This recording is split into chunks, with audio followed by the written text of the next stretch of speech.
সেখানে জামাতে যদি ন্যূনতম আক্কেল থাকতো, এখানে তো সে প্রার্থী দিত না, আগে থাকতেই বলতো যে এখানে ভোট ভালো হবে না, আমি এখানে প্রার্থী দিলাম না। একেবারেই মানে জামানত বাজেয়াপ্তের মতো অবস্থা। জনাব গোলাম মাওলা রনি, আপনাকে দিয়ে আলোচনাটা শুরু করতে চাই। যেমনটি বলছিলাম, বগুড়া 6 এবং শেরপুর 3 আসনের উপনির্বাচনে বিপুল ভোটে জয়ী হলো দানিশ শীর্ষের প্রার্থীরা। জানতে চাই যে এটি কি আসলে জনসমর্থনের প্রতিফলন নাকি দুর্বল প্রতিদ্বন্দ্বিতার ফল? আমাদের দেশের যে উপনির্বাচনগুলো হয় এই ব্যাপারে আসলে মানুষের কোনো আগ্রহ থাকে না। উপনির্বাচনে সাধারণত যে দল ক্ষমতাধর বা ক্ষমতাসীন তারাই হয় 99% ক্ষেত্রে। অনেকে এখানে অংশগ্রহণ করতে যায় না। তো জামাত এখানে অংশগ্রহণ করতে গেছে মূলত বিএনপিকে রক্ষা করতে গেছে। এখানে জামাত না গেলেই ভালো করতো, বিনা প্রতিদ্বন্দ্বিতা হয়ে যেত, ঝামেলা করার দরকার ছিল না। কিন্তু বিএনপিকে যদি রক্ষা করতেই যেয়ে থাকে জামায়াতে ইসলামী, তাহলে মাঝপথে তারা বর্জনের ঘোষণা কেন দিল?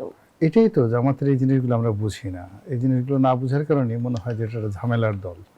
এরা যে কখন ডান দিকে যায়, কখনো বাম দিকে চোখ টিপ মারে, কখনো হাত দিয়ে হ্যান্ডশেক করে পিছন দিয়ে আঙ্গুল দিয়ে খোঁচা মারে, সুরসুরি দেয়, এটা আমরা বুঝতে পারি না আর কি। মানে কমপ্লেক্স।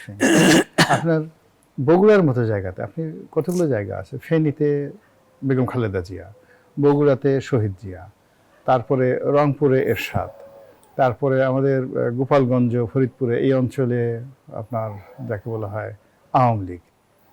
এখানে চিরসত্য, এটা একেবারে সেটেলড হয়ে গেছে, মাটি মানুষের সঙ্গে মিশে গেছে।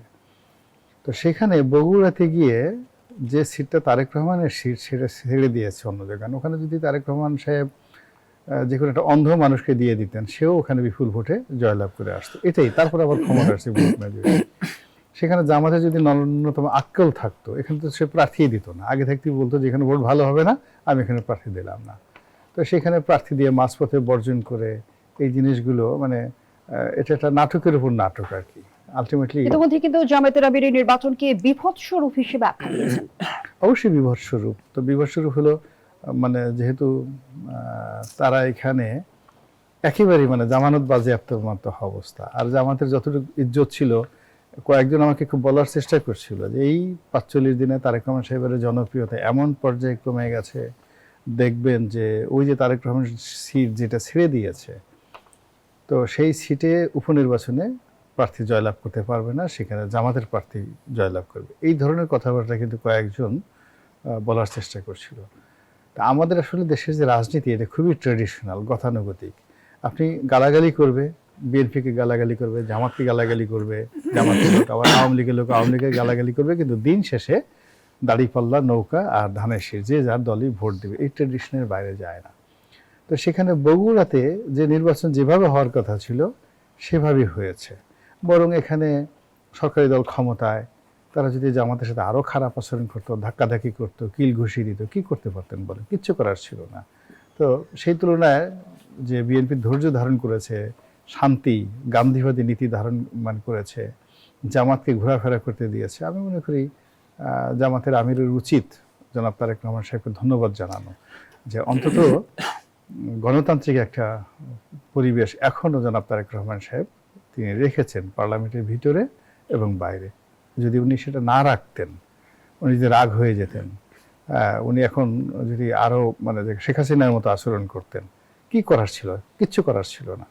তো সেই তুলনায় আমি মনে করি যে জামাতের এখনও হুঁশ হওয়া উচিত এবং তাদের বোঝা উচিত যে এটা বাংলাদেশ, এটা আফগানিস্তান নয়, এটা পাকিস্তান নয়, এটা সৌদি আরব নয়। তো এটা বাংলাদেশ, কাজেই এখানে বাংলাদেশের ডাল ভাত দিয়েই সব কিছু চিন্তা করতে হবে। এখানে একবার যদি যে কোনো মন্দ জিনিস শুরু হয়ে যায়, এই বাংলাদেশে একটা মন্দ জিনিস কখনো শেষ হয়নি। Anything bad, the behaviour, the pattern, the word, the গালাগিলি, যা কিছু বলেন না কেন, আমাদের এই সমাজে যে কোনো একটা মন্দ জিনিস যখন শুরু হয় ওটা শেষ হয় না, ওটা বরং বাড়তে থাকে।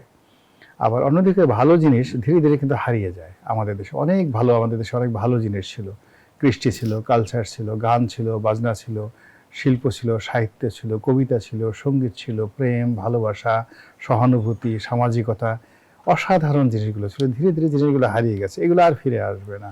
তো সেক্ষেত্রে অতীতে মাগুরা নির্বাচন হয়েছে, জামাত যেটা বলেছে, তো মাগুরা নির্বাচন হয়েছে এবং এটা ভাগ্য ভালো যে তারা বলছে মাগুরার মতো নির্বাচন হয়েছে। নর্মালি নিয়ম হওয়া উচিত ছিল যে আগে মাগুরা তো অনেক ভালো নির্বাচন হয়েছে, তার চেয়ে 100 গুণ খারাপ হয়েছে। এই কথা যদি বলতো তাহলে বুঝতাম যে না, বাংলাদেশ তারেক রহমান সাহেবের আমলে খারাপ দিকে গেছে, কিন্তু এটা তো ভালো। অতীতে যেরকম ছিল ঠিক সেরকমই আছে। কিন্তু কিন্তু জনাব গোলাম normally- মাওলা রনি, বারবার নির্বাচন নিয়ে কেন আসলে বিতর্ক আমরা দেখি, এবং দলীয় সরকারের অধীনে নির্বাচন নিয়ে আমরা কিন্তু এর আগেও বিতর্ক দেখেছি, বর্তমান সময়েও দেখছি। এটি গণতন্ত্রের জন্য কতটা ক্ষতিকর? গণতন্ত্রের জন্য, গণতন্ত্র তো এক এক রকম এক এক দেশে। আপনি উগান্ডার গণতন্ত্র আর বাংলাদেশের গণতন্ত্র কিংবা আমেরিকার গণতন্ত্র একসাথে মিলাতে পারবেন না আপনি।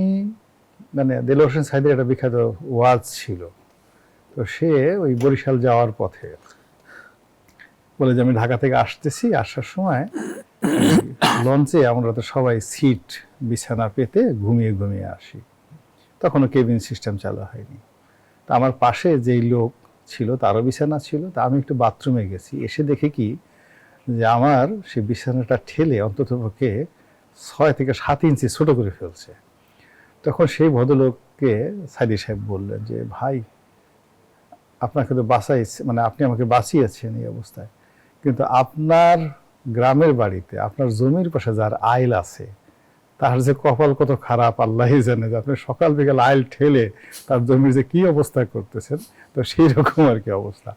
তো তদ্রূপ এখন আমাদের দেশে হলো কি, সবসময় চিন্তা করতে হবে যে আমাদের এই দেশে অতীতে খারাপ যে কাজগুলো হয়েছে, সেই খারাপ কাজগুলোর তুলনায় যখন দেখবেন যে খুব বেশি খারাপ হয়ে যায়, তখন আপনি দেখবেন যে বলবেন যে না আমাদের খারাপ হয়েছে। আর যদি মনে করেন অতীতের মতোই সবকিছু হয়েছে, মোটামুটি ঠিক আছে, আর বেশি খারাপ হয়ে গেলে তখন আফসোস করবেন। তো সেই তুলনায় তো ডক্টর মোহাম্মদ ইউনূস যে কাজগুলো করেছেন, তারপরে শেখ হাসিনা জমানাতে যে কাজগুলো হয়েছেন, তার চেয়ে গত 45 দিনে খুব বেশি খারাপ কিছু করছে আমার নজরে পড়ে না। অ্যাজ ইট ইজ ওইরকমই মনে হয়েছে আর কি।